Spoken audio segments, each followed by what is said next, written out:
Mu kiganiro kirekire cyanyuze kuri televiziyo y'igihugu muri Niger kuwa gatandatu ku itariki ya 31 y'ukwezi kwa gatanu, General Abdurrahman Tiani, perezida wa Niger, yongeye gushinja Ubufaransa, umuryango w'ubumwe bw'Uburayi n'ubutegetsi bwa Leta Zunze Ubumwe za Amerika, ababwira ko aribo bagira uruhare rukomeye mu guhungabanya umutekano w'akarere ka Sahel.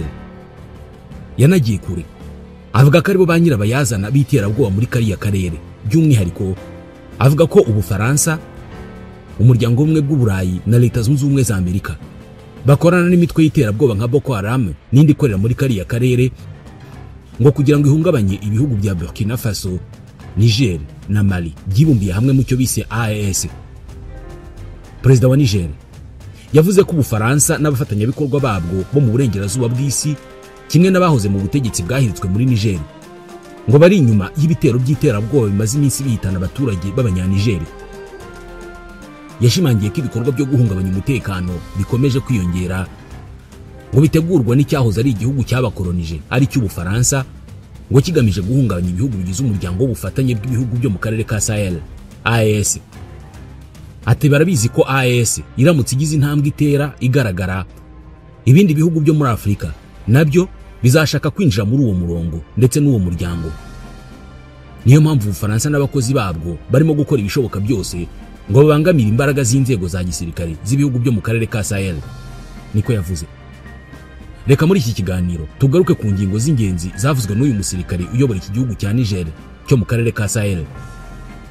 Igihugu cyamaze guca umubano n'ibihugu byo mu burengerazuba bw'isi, kikishyira hamwe na bigenzi byacyo ari byo Mali na Burkina Faso, bakishingira umuryango wabo mushya ndetse bakanatangira imikoranire ya hafi n'igihugu cy'Uburusiya ndetse n'ibindi bihugu byo mu burasirazuba bw'isi. Tubahaye ikaze.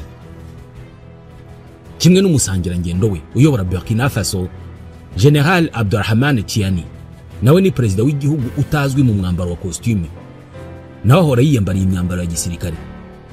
Ni perezida wa Niger kuva mu kwezi kwa karindwi mu 2023, nyuma y'uko yakoze kudeta agahirika perezida Mohamed Bazoum mu kwezi kwa gatatu muri uyu mwaka 2025. General Tiani yarahiriye ku mugaragaro kuyobora Niger mu gihe cy'inzibacyuho y'imyaka 5. Ku itariki ya 26 y'ukwa karindwi mu 2023, General Tiani nibwo yayoboye igikorwa cya gisirikare cyahiritse perezida Mohamed Bazoum. Ku ya 28 y'ukwa karindwi yitangaza nk'umuyobozi w'akanama k'inzibacyuho kiswe inama y'igihugu yo gukiza igihugu, CNSP. Yavuze ko impamvu y'iyo kudeta ari uko ubutegetsi bwa Bazoum butari bugishobora guhangana n'umutekano muke uterwa n'iterabwoba mu gihugu. Ni igikorwa cyamaganywe n'amahanga, by'umwihariko umuryango wa ECOWAS wahise ushyiraho ibihano kuri Niger kandi ugerageza gukoresha igitutu cya gisirikare. Muri urwo rwego, Niger, Mali na Burkina Faso bahise bivana muri ECOWAS cyangwa se CEDEAO, maze bashinga ihuriro ryiswe Confédération de l'Alliance des États du Sahel, AES, kugira ngo birwanirire bo ubwabo. Ubuzima bwe bwose ndetse n'ibyo yakoze byose byamugejeje ku guhirika ubutegetsi no gucana umubano n'uburengerazuba bw'isi. Tuzabivugaho birambuye mu kindi kiganiro. Aka kanya reka twivugire ku magambo ye atarimo kwifatana guke, amagambo yavuze mu mpera z'icyumweru gishize ku burengerazuba bw'isi, by'umwihariko yibasira Ubufaransa na perezida wabwo Emmanuel Macron. Muri icyo kiganiro cyamaze amasaha arenga 3, umukuru w'igihugu cya Niger yanenze bikomeye intambara nshya ishingiye ku bukoloni, avuga ko iyobowe n'ibihugu bikomeye byo mu burengerazuba bw'isi byifashisha imitwe yitwaje intwaro yise abakozi b'ubukoloni bushya. General Tiani yaragize ati turimo kubaho mu bihe by'intambara y'ubukoloni bushya iyobowe n'ibihugu byabampatse ibihugu bifashisha abakozi babo b'ubukoloni bushya, tukabita ko ari abajihadiste, ariko twarabihagaritse, ntabwo tukibita abajihadiste. Abangaba bashyizweho ku nyungu za politike mpuzamahanga n'ibisirikare byabo banyabubasha mu burengerazuba bw'isi. Yagize n'icyo avuga ku Bufaransa, abushinja uruhare mu gutegeka no gutegura ibijyanye no gushimuta abanyaburayi muri aka karere ka Sahel, ngo bikitirirwa imitwe y'iterabwoba kugira ngo Ubufaransa bugaragaze ko hari ikibazo gikomeye cy'iterabwoba muri kariya gace ka Sahel, ubona uko bwohereza ingabo muri kariya karere. Yavuze ko umuntu witwa Boubacar Dabungel wakoreshejwe n'Ubufaransa ngo yashatse abantu batatu, uwo yise Momo, uwo yise Ibrahim n'uwitwa Omar, abaha inshingano zo gushimutira umuturage wo muri Espagne ahitwa Taman Rasset, ni mu majyepfo ya Algeria. ngo banashimuse umugore w'umutaliyani-kazi n'umusuwisi-kazi babashimutira ahitwa Agadez mu majyaruguru ya Niger. Perezida Tiani yavuze ko afite ibimenyetso bishimangira ibyo avuga ku Bufaransa, ariko ntabwo yabigaragaje muri icyo kiganiro. Ati reka mvuge ku wundi muntu uri mu makuru muri iki gihe, Emmanuel Macron. Ati igihe yari i Buruseli ubwo havugwaga iby'ubuhuza hagati ya Niger n'Ubufaransa, Emmanuel Macron yaragize ati nimureke kwinjira mu birimo kuba hagati ya koloni ya Niger n'Ubufaransa. Ati Niger ni yacu, ni twebwe twenyine dufite ububasha bwo gufata ibyemezo ku bibazo bya Niger. Perezida Tiani yahise avuga ati iyo niyo mpamvu mvuga ko iki kibazo gifite imizi mu muco no mu mibereho n'imyumvire kuva kera. Ati nanone mu kwa 12 mu 2023 undi Mufaransa uyita Intyoza yaravuze ati ngiye gusubiramo ibyo yavuze neza nkuko yabivuze. Yaravuze ati ni kariya kajiji ngo ni Emmanuel Macron katumye abanyafrika bakanguka. Ni kariya kajiji ngo ni Emmanuel Macron katumye abanyafrika bakanguka. Yongeyeho ati nituramuka dutakaje izi koloni, abana bacu n'abuzukuru bacu bazajya muri Afrika gushaka imibereho, ubuhunzi buzahindura icyerekezo. Perezida Tiani yakomeje agira ati umuryango w'ubumwe bw'Uburayi hamwe n'Ubufaransa bagomba gukora ibishoboka byose kugira ngo iyo ntego y'abanyafrika itsindwe. Ngo niko uwo Mufaransa yakomeje avuga ati iyo niyo mvugo yabo, bavuga ko iyi politike nshya y'abagize AES igomba gutsindwa. Niger, Mali na Burkina Faso nibitsinda abandi banyafrika bazabireberaho. Ati ngira ngo Macron akwiye kwegura. Ati nemeranya n'iyo mvugo nubwo bibabaje, Macron agomba kwegura, bitabaye ibyo Ubufaransa buzahababarira cyane. Ati bavuze ko Afrika nta mateka ifite, nibyo Sarkozy yavuze. Afrika nta mateka ifite, ku buryo byavuyemo ko Afrika itashobora gutegeka isi. Atari ko Afrika ntabwo ikeneye uburenganzira bw'abandi kugira ngo iyobore isi, kubera ko yarayiyoboye igihe runaka mu gihe abandi bari bataragira ubuzima cyangwa se imitegekere izwi. Ati ngarutse kubiba muri iki gihe rero, ubutegetsi bw'Ubufaransa bufata ibihugu byacu nk'ibidafite agaciro, ahubwo bubifata nk'ibikwiye gukomeza kuba amakoloni asahurwa uko bashatse. Ati ibyo binyibutsa ibijyanye n'umutungo kamere, aho usanga ari nacyo kibazo cya kabiri gikomeye. Uretse agasuzuguro bagaragaza, umutungo kamere wacu niyo soko y'umuhangayiko w'Ubufaransa. Abafaransa babimenye imbere y'Abanyanigeri. Ati tuvuge nka uranium, kuva mu 1968 bamaze imyaka irenga 50 bayicukura. Ati uranium yateje imbere Ubufaransa, ariko uranium yazaniye Abanyanigeri ubukene n'urupfu. Ibyo nibyo Abanyanigeri batarasobanukirwa. Umutungo kamere wacu yaba uherereye ku butaka bwa Niger cyangwa se wo ku butaka bwa Burkina Faso cyangwa muri Mali, ni usunikira Ubufaransa n'ibindi bihugu byo mu burengerazuba bw'isi kutaturekura. Ntabwo ari birebana n'uburenganzira bwa muntu, nta na hamwe bishingiye ku bushake bwo kurengera uburenganzira cyangwa se demokrasi, ahubwo byose bishingiye ku nyungu mpuzamahanga zihindagurika bitewe n'inyungu zabo. Niyo mpamvu Ubufaransa budahwema kutugirira nabi. Ati indi mpamvu ibatera ubwoba n'ubu bufatanye bwacu mu muryango twashinze. Ati hari inkingi eshatu twashyize imbere: igisirikari, ububanyi n'amahanga n'iterambere. Ati kubijyanye n'igisirikari twavuze ku ngabo zihuriweho, nubwo izo ngabo zitaremezwa twamaze gutangira ubufatanye mu bikorwa bya gisirikare hagati ya Niger, Burkina Faso na Mali. Kubijyanye n'ububanyi n'amahanga twanzuye ko buri cyemezo cyose kizajya gifatwa nyuma yo kuganira hagati y'ibihugu bitatu bigize umuryango wacu. Kubijyanye n'iterambere mwumvise ko hashinzwe banki y'ishoramari n'iterambere, ariyo banki y'ihuriro ryacu, ikaba izaba ifite umutungo urenga miliyari 300 z'amafaranga, yose akazava mu bushobozi bw'ibihugu binyamuryango. Ati ibi byose bigaragaza ko twarenze iby'ibitekerezo gusa. Ati ntabwo twiriwe dukomereza mu nyigisho zidafite akamaro, nk'uko umuhanga umwe yabivuze. Inyigisho idafite ibikorwa ni ubusa, ibikorwa bitagira inyigisho ni ubupfapfa.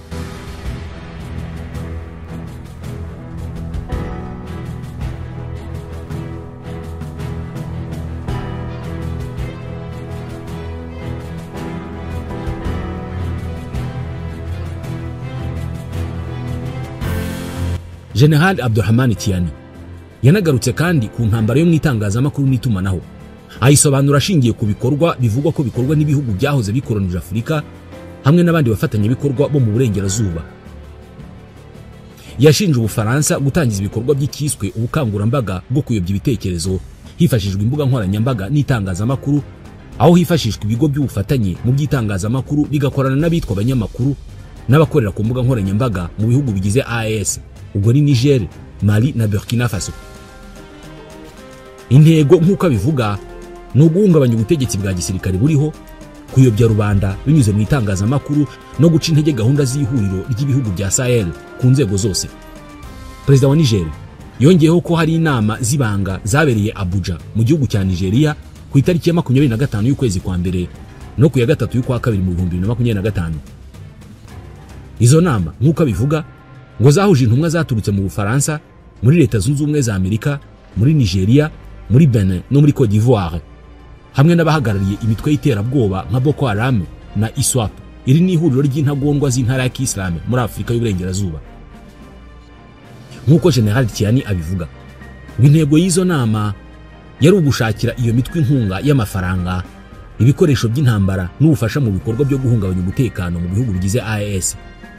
Yongeyeho ko hari imiryango mpuzamahanga ikora ubutabazi yashyizweho nk'inzira yo kunyuzamo ayo mafaranga. Ati inkunga iri munsi ya miliyari 1 y'amasefa inyuzwa kuri konti za Croix Rouge y'igihugu cya Niger. Iyo nkunga irengeje uwo mubare inyuzwa kuri Croix Rouge zo muri Benin, Cote d'Ivoire na Nigeria.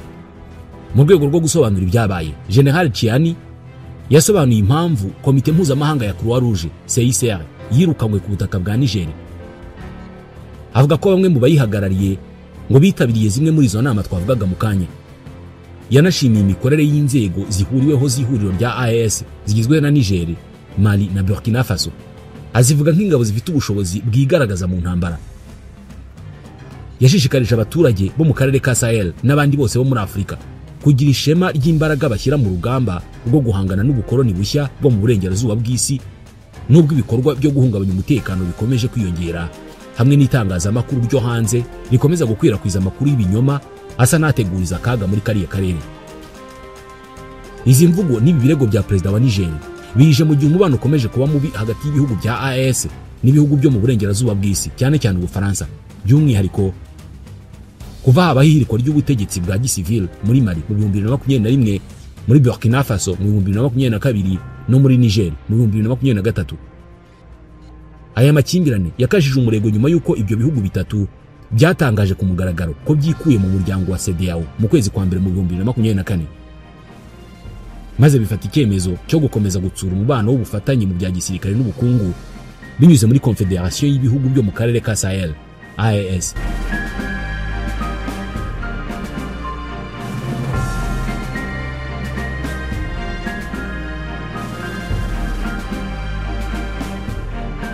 Inzego z'umutekano muri Burkina Faso zatangaje ko zaburijemo ibitero byari bigamije guhungabanya umutekano w'igihugu, hagakekwa ko abari inyuma y'uwo mugambi bahungiye muri Cote d'Ivoire.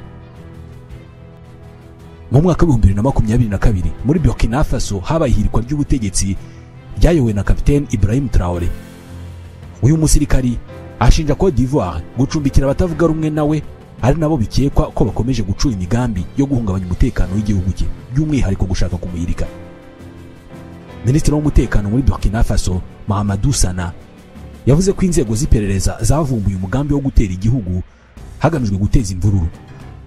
Mu itangazo yanyujije kuri televiziyo y'igihugu, yavuze ko abari inyuma y'uwo mugambi ari abahawe ubuhungiro muri Cote d'Ivoire, ndetse agaruka ku bahoze ari abayobozi mu ngabo za Burkina Faso barimo Major Joani Compaoré na Lieutenant Abdrahmane Bari. Mu cyumweru cyari cyabanje hari hafunzwe abasirikare batandukanye barimo n'abayobozi mu ngabo z'iki gihugu bashinjwa guhungabanya umutekano no gushaka guteza akajagari mu buyobozi.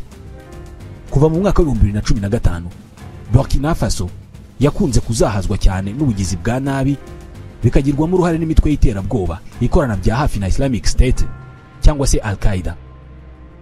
Mu mwaka ushize Kapiteni Ibrahim Traoré yavuze ko muri Cote d'Ivoire ariho ibikorwa bigamije guhungabanya umutekano wa Burkina Faso byose bitegurirwa. Cote d'Ivoire muri iyi minsi iri mu biganiro na Leta Zunze Ubumwe za Amerika, ibiganiro bigamije ko Amerika ishyira ibirindiro bya drone za gisirikari muri Cote d'Ivoire. Ibi ngibi wongeyeho amagambo aherutse kuvugwa na Leta Zunze Ubumwe za Amerika yuko Kapiteni Traoré uyobora Burkina Faso akoresha umutungo kamere w'igihugu cye mu gushaka uburyo yaguma ku butegetsi, ukongeraho umubano mwiza uri hagati ya Burkina Faso n'Uburusiya, ukongeraho kuba Burkina Faso n'ibihugu yishyize hamwe nabyo muri AES ari byo Mali na Niger baritandukanije na Leta Zunze Ubumwe za Amerika n'Uburayi, ahubwo bakubaka umubano n'Uburusiya. Bihita bikekwa ko ibikorwa bizagirira nabi Kapiteni Traoré bishobora kuzaturuka muri Côte d'Ivoire. Umubano wa Burkina Faso na Côte d'Ivoire ni mubi cyane ku buryo ubungubu Burkina Faso yishisha iki gihugu. Perezida Alassane Ouattara wa Côte d'Ivoire akekwaho kuba arimo gukoreshwa n'uburengerazuba bw'isi kugira ngo agirire nabi Kapiteni Ibrahim Traoré. Koko Côte d'Ivoire yaba iri mu mugambi wo guhirika Kapiteni Ibrahim Traoré? Ubwo hari hashize iminsi 2 gusa ubuyobozi bwa Burkina Faso buvuze ko bwaburijemo igeragezwa ryo kubuhirika, Minisitiri w'ingabo wa Côte d'Ivoire Tené Birahima Ouattara yakiriye mu biro bye i Abidjan ambasaderi wa Leta Zunze Ubumwe za Amerika Jessica Davis Ba. Yari kumwe na Michael Langley, uyu ni umujenerali akaba umuyobozi w'ingabo za Amerika zikorera muri Afrika, AFRICOM. Bari kumwe kandi n'itsinda bari bajyanye. Minisitiri Tené Birahima Ouattara ni murumuna wa Perezida Alassane Ouattara. Yakiriye aba bose yishimye cyane, agaragaza akanyamuneza rwose. Nyuma y'ikiganiro cy'akazi bagiranye, hanabayeho umuhango wo guhana impano mu buryo bw'icyubahiro rwose n'ubutumwa bwa diplomasi. Mu mezi ashize, Leta Zunze Ubumwe za Amerika zakomeje gusaba Côte d'Ivoire kwemera kongera ubufatanye mu bya gisirikare hagati y'ibihugu byombi, cyane cyane ku butaka bwayo. Nk'uko bigaragara mu nkuru ya Jeune Afrique, igitekerezo cyo gushinga ibirindiro bya gisirikare bya Leta Zunze Ubumwe za Amerika muri Côte d'Ivoire ntabwo cyari ku murongo w'ibyaganiriweho muri iyo nama, nubwo uwo mushinga uhari. Ibi biganiro rero byibanze ku mushinga wo gutangiza muri Côte d'Ivoire ibirindiro by'indege z'ubutasi zitagendamo abapilote drone zigezweho za Leta Zunze Ubumwe za Amerika. Nubwo habonetse ubwumvikane ku rwego rusange, ibiganiro ntabwo byari byoroshye ku ruhande rwa Minisiteri y'Ububanyi n'Amahanga ya Amerika. Mu by'ukuri General Michael Langley yifuzaga ko iyo base cyangwa se ibyo birindiro bya drone z'ubutasi byashyirwa hitwa Korogo, ni mu majyaruguru y'igihugu muri Côte d'Ivoire. Ariko Côte d'Ivoire ngo yamusubije mu kinyabupfura cyinshi ko bitashoboka. Ivuga ko ikibuga cy'indege kiri muri uwo mujyi munini ngo cyagenewe ubucuruzi, bityo ko bidashoboka ko cyakwegerezwa ibirindiro bya drone z'ubutasi cyangwa se izishobora kugaba ibitero. Ubutegetsi bw'igihugu muri Côte d'Ivoire bwasabye Leta Zunze Ubumwe za Amerika ko ibyo birindiro bya drone z'ubutasi babishinga hitwa Bundiali, ni nko mu birometero 100 uvuye aho ngaho Korogo. Gusa Minisiteri y'Ingabo ya Leta Zunze Ubumwe za Amerika ibi ngo yarabyanze. Yabyanze nyuma yo gusura aho hantu ngo baza gusanga hasaba ishoramari rya miliyoni nyinshi z'amadolari kugira ngo hubakwe ibikorwa remezo bikwiriye. Leta Zunze Ubumwe za Amerika zemeza ko zashoye hejuru ya miliyoni 101 z'amadolari mu kubaka ibirindiro byazo mu gihugu cya Niger, aho zari zarashyize abasirikare bagera ku 1000, ariko ngo ntabwo zabonye inyungu zihagije ku buryo zakongera gushora amafaranga nk'ayo ngayo. Ibyo birindiro byari Gadez, byari ibya kabiri binini ku mugabane wa Afrika nyuma y'ibirindiro bya Djibouti. Nyuma y'ibiganiro birambuye, ubutegetsi bwa Côte d'Ivoire bwafashe icyemezo cyo gutanga igice cy'ibirindiro bya gisirikare birahitwa Bouaké mu gihugu hagati, aho abanyamerika bazashobora gushyira drone zabo zizajya zikora ubutasi. Ngo bazahasangira n'Abafaransa nk'uko byari bimeze muri Niger. Mu kwezi kwa 4, ingabo za Leta Zunze Ubumwe za Amerika zateguye ku nshuro ya 5 imyitozo ya gisirikare yiswe Flintlock muri Côte d'Ivoire. Ikaba imwe mu myitozo minini y'igisirikare cyabo yahurije hamwe abasirikare barenga 500 baturutse mu bihugu hafi 30 byo muri Afrika, Amerika n'Uburayi. I Abidjan mu kwezi kwa mbere mu mwaka wa 2024, Anthony Blinken wari umunyamabanga wa Leta ushinzwe ububanyi n'amahanga wa Amerika yasezeranije inkunga y'amadolari miliyoni 45 y'inyongera. Ayenga yiyongeraga ku zindi miliyoni 300 zari zisanzwe zaratanzwe muri Côte d'Ivoire kugira ngo afashe mu guhangana n'iterabwoba mu bihugu byo muri Afrika y'Uburengerazuba birimo Togo, Ghana, Benin na Côte d'Ivoire. Mu ntangiriro z'ukwezi kwa 4, Minisiteri y'Ingabo ya Amerika yahaye igisirikare cya Côte d'Ivoire imodoka 12 z'intambara zifite ubwirinzi bwo gutwara abasirikari zifite agaciro karenga miliyoni 8 z'amadolari. Ingabo za Leta Zunze Ubumwe za Amerika zikorera muri Afrika, AFRICOM, zikorana bya hafi na General Lassina Doumbia, uyu ni umugaba mukuru w'ingabo za Côte d'Ivoire. AFRICOM ikorana n'icyo gihugu mu rwego rwo kurwanya iterabwoba, kandi ibikoresho byiganjemo indege z'intambara byahawe icyo gihugu mu gice cy'amajyaruguru. Urwego rw'iperereza rwa Amerika, FBI, narwo rukorana neza n'ikigo cy'igihugu cya Côte d'Ivoire gishinzwe ubutasi bwo kurwanya iterabwoba, CROAT. Ubu bufatanye bwatumye vuba ahangaha hasenywa urusobe rw'abanyabyaha mpuzamahanga rwari ruhuyemo abanya-Côte d'Ivoire n'abanyamerika. Ibi byose bituma hatekerezwa ko mu kurwanya ubutegetsi mu bihugu bihuriye muri AES, ni ukuvuga Burkina Faso, Mali na Niger, Leta Zunze Ubumwe za Amerika ngo zizifashisha Côte d'Ivoire. Ntabwo ari ibintu byapfuye kwizana gutyo gusa kuba ejo bundi ubwo Burkina Faso yavugaga ko abayiteye bahungiye muri Côte d'Ivoire. Côte d'Ivoire ni igihugu kiri mu majyepfo y'uburengerazuba bwa Burkina Faso. Ntabwo Côte d'Ivoire ikora kuri Mali cyangwa kuri Niger, ariko kubikora kuri Burkina Faso birahagije ngo yifashishwe mu kugirira nabi ibi bihugu bitatu byikuye mu muryango wa SADC, bikishingira uwabyo witwa AES, ndetse bikitandukanya na Leta Zunze Ubumwe za Amerika n'Uburayi, ahubwo bikinjira mu mikoranire itaziguye n'Uburusiya. Ubwo ibi bihugu byacaga umubano n'uburengerazuba bw'isi, byasabye ingabo z'Ubufaransa n'iz'Abanyamerika zari zibirimo guhambira zigataha. Leta Zunze Ubumwe za Amerika zari zifite ibirindiro bya drone bikomeye muri Niger. Ni drone zakoraga ubutasi. Bamaze gucana umubano, Amerika yategetswe gufunga ibyo birindiro. Byari ibirindiro bitaga base 201. Gusohoka kwihuse kwa Leta Zunze Ubumwe za Amerika muri Niger bagafunga ibyo birindiro byo muri Niger byemejwe hagati mu kwezi kwa kane k'umwaka wa 2024. Byahinduye byinshi mu migambi ya Amerika muri Afurika yo munsi y'ubutayu bwa Sahara. Niyo mpamvu Minisiteri y'Ingabo ya Amerika ishaka kwihutisha ishyirwaho ry'ibirindiro byayo byihariye bikorera ku butaka, ibyo bita base opérationnelle avancée muri Côte d'Ivoire. Mu rundi ruzinduko yagiriye Abidjan ku itariki ya 28 n'iya 29 mu kwezi kwa kane mu 2024, Michael Langley, umugaba mukuru w'ingabo za Amerika muri Afurika, AFRICOM, yagejeje icyo cyifuzo ku nzego z'ubuyobozi bwa Côte d'Ivoire, cyane cyane ku mukuru w'igihugu Alassane Ouattara. Mu kiganiro cyari cyahariwe gushimangira ubufatanye na Côte d'Ivoire cyabereye mu rugo rwa Perezida ruherereye mu gace kitwa Cocody, uyu mujenerali w'umunyamerika yari aherekejwe na Jessica Davis Barr, ambasaderi wa Amerika muri icyo gihugu, uzwiho kugira uruhare rugaragara mu kuzamura inyungu za Amerika muri kariya karere. Ku ruhande rwe, Alassane Dramani Ouattara yari yahamagaye umuyobozi w'ibiro bye, Fidel Sarasoro, unazwi nk'umunyamabanga nshingwabikorwa w'inama y'igihugu ishinzwe umutekano. Hari kandi umunyamabanga mukuru wa Presidence, Massere Touré Kone, Minisitiri w'umutekano Vagondo Diomande, ndetse n'umugaba mukuru w'ingabo Lassina Doumbia. Muri ibyo biganiro bemeje ko iyi base cyangwa se ibyo birindiro bya drone bizaba birimo abasirikari ndetse n'ibikoresho bihanitse bya gisirikari birimo na drone. Birumvikana ibiro bya Amerika bishinzwe ubutasi CIA bisanzwe bikorana cyane n'abayobozi ba Côte d'Ivoire mu bijyanye n'ubutasi n'iperereza, by'umwihariko binyuze mu kigo cy'iperereza rikorwa ku rwego rwo hejuru mu kurwanya iterabwoba Croate. Mu gihe cy'imikino y'umupira w'amaguru mu gikombe cya Afurika cy'ibihugu, kandi imikino yabereye muri Côte d'Ivoire kuva ku itariki ya 13 y'ukwa mbere kugera ku ya 11 y'ukwa kabiri mu 2023, AFRICOM yari yohereje imwe mu ndege zayo zikoreshwa mu bikorwa by'iperereza, isuzuma kandi ikurikirana ibibera ku butaka byose. Iyi ndege yasuzumye imiterere y'umutekano mu gihugu hose. Kuba Côte d'Ivoire yarahise ifata akazi Niger yakoreraga Leta Zunze Ubumwe za Amerika nyuma yo guhindura ubutegetsi, ikaba ari igiye kubamo ibirindiro bya gisirikare by'Abanyamerika, ndetse no kuba bamwe mu bahirizwe ku butegetsi muri Burkina Faso mu 2022 ubwo Traoré yajyaga ku butegetsi barahungiye muri Côte d'Ivoire. Bihita bishyira Côte d'Ivoire mu mwanya mwiza wo gukekwaho imigambi yose y'ihirikwa ry'ubutegetsi muri Burkina Faso cyangwa ahandi muri AES. Bitekerezwa ko ibibazo byo guhirika ubutegetsi cyangwa se kwikiza abayobozi ba AES bizaturuka muri Côte d'Ivoire.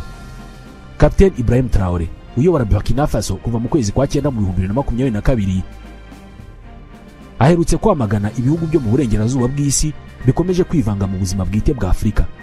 Asobanura ko icyo bishaka ari uko Abanyafurika bakomeza kuba bacakara. Uyu musirikare w'imyaka 37 y'amavuko yaragize ati ibyo bihugu birashaka gukomeza kutubona turi abacakara, ariko iki ni igihe cyo kubereka ko twibohoye. Captain Traoré iki gihe yasubizaga umuyobozi w'ingabo za Leta Zunze Ubumwe za Amerika zishinzwe Afurika, General Michael Langley, wamwibasiye imbere y'abagize komisiyo y'inteko ishinga amategeko ya Amerika ishinzwe igisirikare hari ku itariki ya 3 y'ukwezi kwa kane muri uyu mwaka. Ubwo abadepite bavugaga ku mutungo kamere ukomeje gukoreshwa nabi n'abayobozi bo ku mugabane wa Afurika, General Langley yaragize ati ndabibona kandi sinabura kubyamagana. Muri Burkina Faso zahabu yifashishwa mu kurinda ubutegetsi bwa gisirikare. Ati hari ingero nyinshi. Amagambo ya General Langley yarakaje benshi muri Afurika biganjemo abaharanira ubumwe bwa Afurika barimo abanyamuryango b'ishyaka EFF riharanira ukwishyira ukizana muri Afurika y'Epfo. riyoborwa na Julius Malema. EFF yagaragaje ko Kapiteni Traore yaharaniye ko zahabu yo muri Burkina Faso yakwifashishwa mu nyungu z'abaturage kandi ko yagerageje kurwanya igitutu cy'ibihugu bifite amatwara ya gikoloni. Ati twamaganye uburyo uburengerazuba bw'isi bukomeje kwivanga mu buzima bw'ibihugu byo muri Afurika no kugerageza kugenzura umutungo wacu. EFF ishyigikiye umuhate wa Kapiteni Traore wo gukoresha zahabu ya Burkina Faso mu nyungu z'abaturage bayo no kurwanya igitutu cy'abafite amatwara ya gikoloni. Minisitiri w'umutekano muri Burkina Faso Mamadou Sana yavuze ko abashinzwe ubutasi batahuye umugambi wo guhirika ubutegetsi bwa Kapiteni Traore wari wateguwe n'ababa muri Cote d'Ivoire. Minisitiri Sana icyo gihe yaragize ati nk'uko umugambi w'abaterabwoba wateguwe, itsinda ry'abasirikari bahawe akazi n'umwanzi w'igihugu ryari kugaba igitero ku biro bya perezida wa Faso kuwa gatatu ku itariki ya 16 y'ukwa kane mu mwaka wa 2025. Ati ababyihishe inyuma hanze y'igihugu bose bari muri Cote d'Ivoire.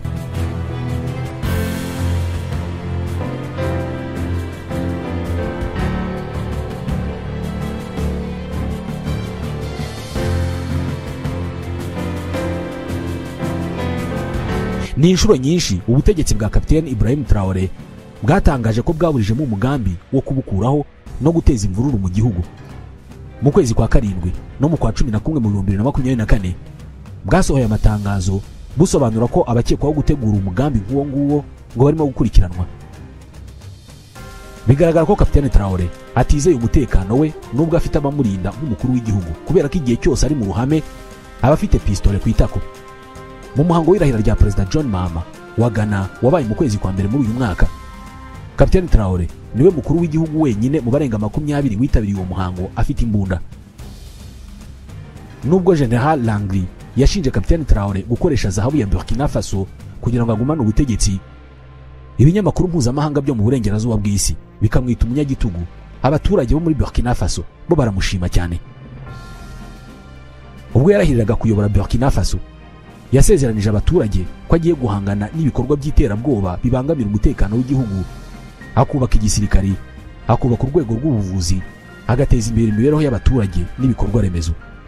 Akijya ku butegetsi, uruzinduko rwe rwa mbere mu mahanga yarugiriye muri Mali, aho yakiriwe na Colonel Assimi Goïta.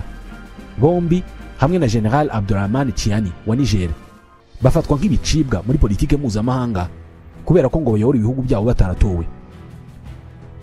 Guhezwa muri politike mpuzamahanga n'akarere nibyo byatumye bashinga ihuriro ryabo AES, Alliance des États du Sahel, rigamije ubufatanye mu guhangana n'abafite umugambi wo gutera ibihugu bagamije gusubizaho abayobozi bakuwe ku butegetsi. Icyo gihe ibihugu byabo byahise biva mu muryango CEDEAO. Kapiteni Traore yashyize mu maboko ya leta ibirombe bibiri binini bya zahabu byagenzurwaga n'ibigo byigenga, ahagarika kohereza ku mugabane w'Uburayi amabuye y'agaciro adatunganyije, atangira kubakisha uruganda rufite ubushobozi bwo gutunganya toni 150 za zahabu ku mwaka, ndetse atangira ibikorwa byo kubaka ikibuga cy'indege gishya. Imbwirwaruhame avuga ndetse n'ibikorwa yakoze mu gihugu cye birimo kwitandukanya n'uburengerazuba bw'isi nibyo bituma bikekwa ko uyu musirikari ashobora kuzagirirwa nabi, kandi igirirwa nabi rye rikazanyuzwa muri umwe mu bayobora kimwe mu bihugu bya Afurika. Uyu munsi harakekwa Perezida wa Cote d'Ivoire Alassane Ouattara